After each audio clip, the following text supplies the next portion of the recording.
မိတ်ကပ်လိန်ချင်နေတဲ့ဘရင်မကြီးရှင်စောဖို့ကိုမိတ်ကပ်လိန်ပေးပြီးအင်ကိုပင့်ဆောင်ခဲ့တဲ့ကိုသားကြီးအလုံးမဲမင်္ဂလာပါမာတပန်ပရိသတ်တို့ရဲ့ပပချီချီမိတ်ကပ်လေးတွေလိန်ပေးပြီးနာမည်ကြီးလာတဲ့မိတ်ကပ်ကိုသားကြီးကတော့နောက်ထပ်ခက်ဆန်းဆန်းကိစ္စတစ်ခုနဲ့အတန်းရှင်းရှာလိုက်ပြန်တာပါဒါကတော့ဘရင်မကြီးရှင်စောဖို့ကိုဘရင်မကြီးရဲ့အိမ်မက်ပေးညွှန်ကြားစေခိုင်းချက်အရဆိုကမိတ်ကပ်လိန်ပေးခဲ့တာပါပဲကိုသားကြီးကမိတ်ကပ်ပညာရှင်တယောက်အနေနဲ့ရက်တီဖြတ်တန်းလာခဲ့တာအတော်ကြာပါပြီရှင်ဒါပေမဲ့ခုနောက်ပိုင်းကာလတွေမှာအရင်ကထက်ကိုနာမည်ကြီးလူသိများလာခဲ့တာပါအကြောင်းရင်းကတော့သူ့ရဲ့ပပချီချီမိတ်ကပ် look တွေကြောင့်ပါပဲကိုသားကြီးကမိတ်ကပ်လိန်ချတိုင်းမှာမိတ်ကပ်ကိုခတ်ထူထူကြီးလိန်ပေးတတ်ပါတယ်မျက်ခုံးကလည်းထူဖြစ်ကြီးမနေအောင်ဆွဲပေးတတ်တဲ့သူပါမျက်ခုံးကထူလွန်းလို့မျော့ကပ်နေတာလားဆိုပြီးတော့အများနဲ့ခနဲ့ခံနေရပါတယ်မိတ်ကပ်ဆိုရင်လည်းမျက်နှာပေါ်ကနေပြန်ချစ်ချလို့ရလောက်တဲ့အထိထူထဲနေပေမဲ့ကိုသားကြီးကတော့ပပချီချီလေးလိုပဲပြောပြီးတော့လိန်လေးရှိတာပါဒါအပြင်ဘလို့လိန်လိန်ကိုသားကြီးရုပ်ပဲထွက်လာတဲ့အထိအပြင်ကကောင်းနေတာပါရှင်ဒီလိုအချက်တွေကြောင့်ကိုသားကြီးကအရင်ကထပ်ပို့ပြီးနာမည်ကြီးလာသလိုဝေဖန်ခံလာရပါတယ်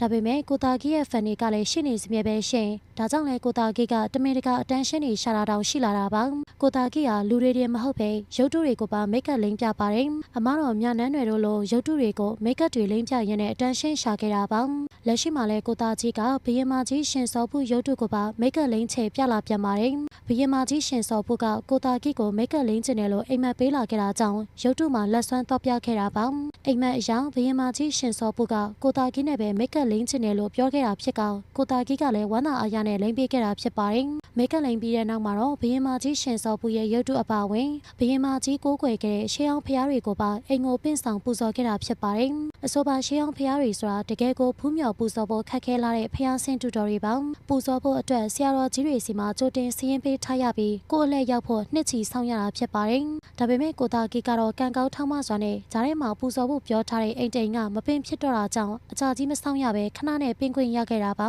ဒါတွေကတိုက်ဆိုင်မှုတစ်ခုလို့တော့ကိုသားကြီးကမယူဆထားဘူးရှင်အခုလိုကြုံကြိုက်ရတာအလဲမရောက်ခင်ပူဇော်ခွင့်ရတာတွေကဘရင်မကြီးရှင်စောဖို့နဲ့ရေဆက်ပါလို့ပထန်းဆက်ပါလို့ဆိုကကိုသားကြီးကယုံကြည်ထားတာဖြစ်ပါတယ်ကိုသားကြီးကိုအခြားမြင်ဆရာမတူကလည်းဘရင်မကြီးရှင်စောဖို့နဲ့ပထန်းဆက်အတော်ကိုနီးစပ်တယ်လို့ပြောပူတာပါဒါကြောင့်ကိုသားကြီးကလည်းကိုဘရင်မကြီးရှင်စောဖို့ရဲ့ပထန်းဆက်လို့အကျွမ်းမဲ့ယုံကြည်ကရှင်စောဖို့ရုပ်တုမှာမိတ်ကပ်ကိုလိမ့်ချပေးခဲ့တာပါဒီအကြောင်းတွေကိုကိုသားကြီးကအင်တာဗျူးတစ်ခုမှာတခုတ်တရပြောဆိုခဲ့တာမလို့လူအများကတော့ကိုသားကြီးတယောက်အတန်းရှင်းရှာခြင်းစောနဲ့ယူပြီးလို့ထင်လာကြပါတယ်ဘလို့ပဲမမြင်ရတဲ့လောကတွေရှိပထန်းဆက်တွေဘလောက်ပဲပါအိမ်မက်ပေးပြီးမိတ်ကပ်လိမ့်ခိုင်းတာကတော့ရုပ်တည်မရှိလာပါဘူးဒါကြောင့်ကိုသားကြီးတယောက်အတန်းရှင်းရှာလွန်ပြီးယူပြီးလို့ယူဆလာကြတာပါကိုသားကြီးရဲ့လုပ်ရက်တွေကတဘာဝမကြပေမဲ့သူ့ပြိတ္တနဲ့သူရှိပြီးသားမလို့အားပေးအားမြလို့သူတွေကလည်းဒုနေတိပါပဲနော်ပြိတ္တတို့ရောဘရင်မကြီးရှင်စောဖို့အိမ်မက်ပေးလို့အိမ်မက်အတိုင်းမိတ်ကပ်လိမ့်ပေးခဲ့ရတယ်ဆိုတော့ကိုသားကြီးရဲ့လုပ်ရက်ကိုဘလို့ထင်မြင်မိပါသလဲရှင်အားလုံးကိုကျေးဇူးတင်ပါတယ်ဆက်လက်ပြီးစိတ်ဝင်စားဖို့ကောင်းတဲ့အကြောင်းအရာတွေအတွက်ကျမတို့ရဲ့ page ကို like and follow လေးလုပ်ခဲ့ကြပါဦးနော်နေ့ရက်တိုင်းအတွက်ပျော်ရွှင်ပါစေ